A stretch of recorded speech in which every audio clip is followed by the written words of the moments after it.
Hello everyone, welcome to my channel. I hope everyone is having a wonderful day. Before starting the video, please go ahead and hit the subscribe button and give this video a like up. Nick makes a risky move after Phyllis breaks down, and spoiler gets a call from Aristotle Dumas. Monday, March 24, 2025.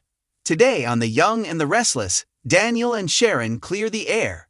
Victor reveals a connection to Dumas, and Nick catches an idea involving Sharon and Phyllis. When Sally arrives at Billy's, she's impressed by the kiss he gives her. That was his way of apologizing if he made her feel like she was pushed out when Phyllis was there earlier. Spectra didn't feel that way at all. She can understand why Phyllis would need to talk to him after what she went through. He's glad to hear that and doesn't want any secrets between them. She wonders if Phyllis was asking him to keep one.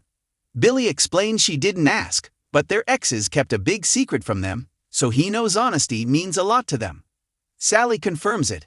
Honesty is a requirement. Billy and Sally sit down and he explains Phyllis just wanted to talk about all the ideas she had for the company. They are part of what got her through her ordeal.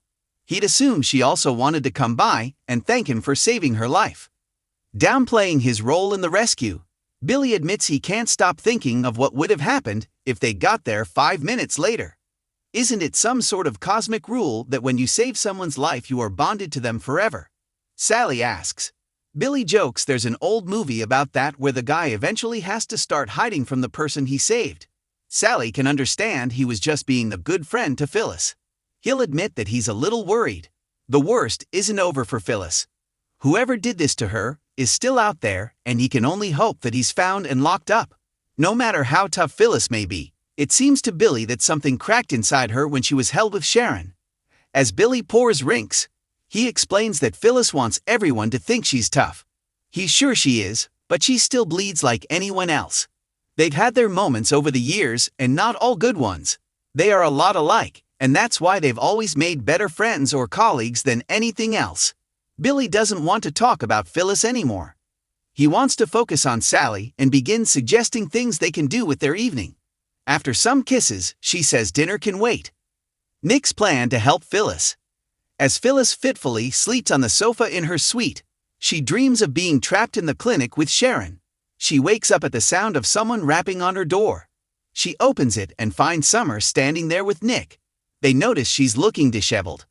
"I'm good," Phyllis insists. She doesn't need them checking in on her every 2 minutes. When she admits she was having a dream, they assume it was about her being locked up by a maniac. Rubbing her face, Phyllis asks them to let her go back to sleep. She needs her rest, and they don't need to worry. "I don't need to be babysat," she protests. As she tries to shut the door on them, they push in. They want to help and think she needs to stop pretending things are normal. She should get help. Phyllis explains the EMTs checked her out and she got a clean bill of health. Nick reminds her she was poisoned, but his ex insists that she's good now. Phyllis repeats that she's fine, but this is all frustrating. "You don't know what I'm going through," she yells at them. Not only was she held captive, but she was held captive with someone she despises, who is sick enough to force her to save Sharon's life after all the suffering she's caused her family.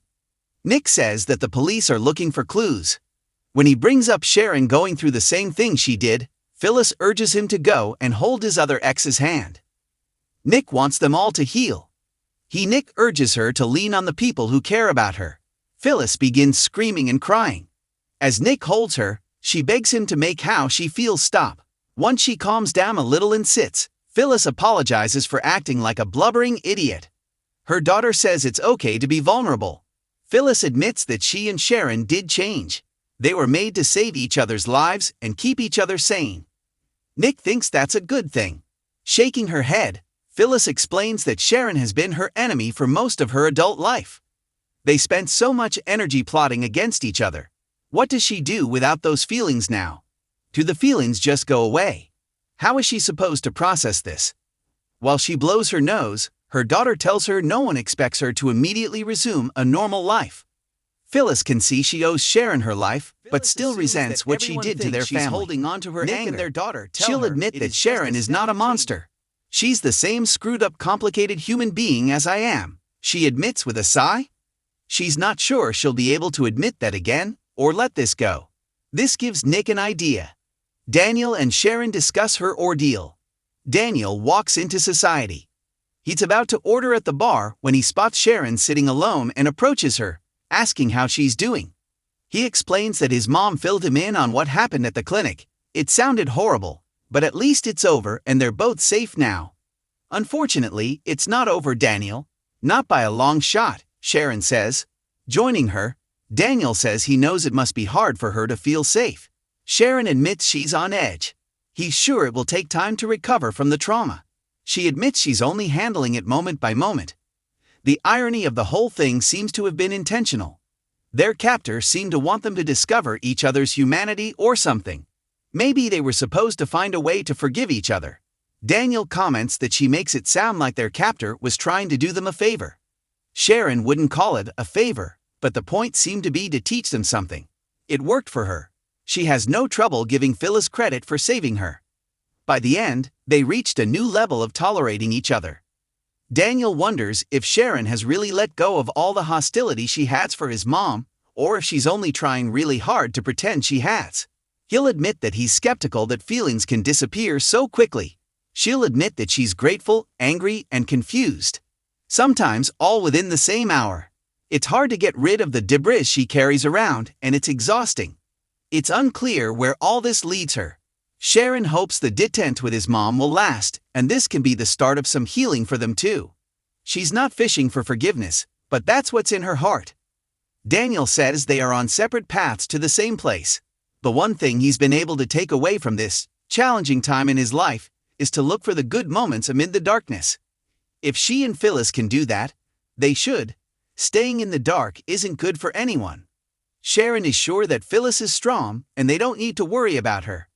When she asks after Lucy, Daniel admits that they don't talk about Heather much anymore. But sometimes he will see her staring off and knows that's who she is thinking of. Daniel knows that Sharon isn't responsible for the murder. She reminds him she is responsible for framing him. It's complicated for us, he admits. Nick sends her a text, asking to meet at Crimson Lights. As she gets up to exit, she tells Daniel she's glad they talked. This was good. He agrees. They have awkward smiles and she exits. Michael updates Victor. At the GCAC, Michael explains to Victor that the spies they have placed at Glissade/Jabot are well entrenched and undetected. There's not much information to be gleaned since the merger is still ongoing. Once that's done, there will be more to report. Michael wishes he could enjoy anything as much as Victor enjoys winning in business. They toast and chuckle about that. Victor changes the topic to Aristotle Dumas and asks what he's up to. From what the lawyer has managed to dig up, it seems like Dumas has no interest in Winters and his interest in Daniel is incidental at best. That surprises Victor. Michael will keep digging. The Newman doesn't want to be surprised by anything. Why the sudden interest? Michael asks. His boss explains that this sudden resurfacing has piqued his curiosity. He admits they have a history. If you want me to keep investigating this man, it would probably help if I knew what kind of connection you had with him, Michael prods. Victor explains that they have often competed for the same companies. They have been in some interesting battles. Sometimes he won and sometimes Dumas did. Dumas would suddenly appear and would never take the bait Victor set for him. Michael guesses that anyone who would pull that with Victor probably shouldn't be ignored. You got that right, agrees Victor. He needs to know why Dumas is back now. It's his style to come in, hit, and then disappear. Michael assumes this isn't about helping Lily and Devon. Victor explains they can help them by putting Dumas in his sights. A twist. When Billy returns home with takeout for dinner, Sally tells him that his phone has been buzzing for 5 minutes. Looking at his phone, she informs him that Daniel sits at the bar as Tessa wanders over. He's taken aback to notice she's now a blonde. She says he looks like a man who needs someone to talk to. She saw him talking to Sharon earlier. He admits that's always strange. She says it's clear Sharon wants forgiveness. Daniel tells Tessa he keeps telling Sharon that he knows what happened was not her fault, but that's not the same as forgiving her. He's working on the forgiving part, especially after what happened to her and his mom. They chat about how Maria is handling all this. Tessa explains she's been burying herself in work and isn't opening up to her about it. Daniel is sure that's rough and offers to talk to her. Tessa keeps asking herself what she could do, but she knows they are all just collateral damage from evil people doing evil things. It's hard to see that when you're in the middle of it. Daniel appreciates that she always gives him a lot to think about. Talking to her makes him feel less crazy. Maria is very lucky to have her. Sharon and Phyllis agree to talk. Sharon rushes into Crimson Lights expecting news about the kidnapper. She finds Nick sitting at a table with Phyllis and Summer. He announces that it's time for her to sit down with Phyllis and talk about what happened to them and what happens next. Sharon assumes this is a trick. Phyllis says it was all Nick's idea, but she agrees with him. To be honest, Sharon is the only person she can talk to. This is a surprise to Sharon. Phyllis admits she's surprised she's agreed to do this. They agree to talk, even though it could get ugly. Summer asks her mom if she's sure about this, but Phyllis insists. After the two enemies step outside to the patio, Nick admits to Summer that he's not sure any good will come of this. Next on The Young and the Restless, Victor shares valuable intel with Lily. Sharon and Phyllis find themselves in a strange place, and Devon receives troubling news.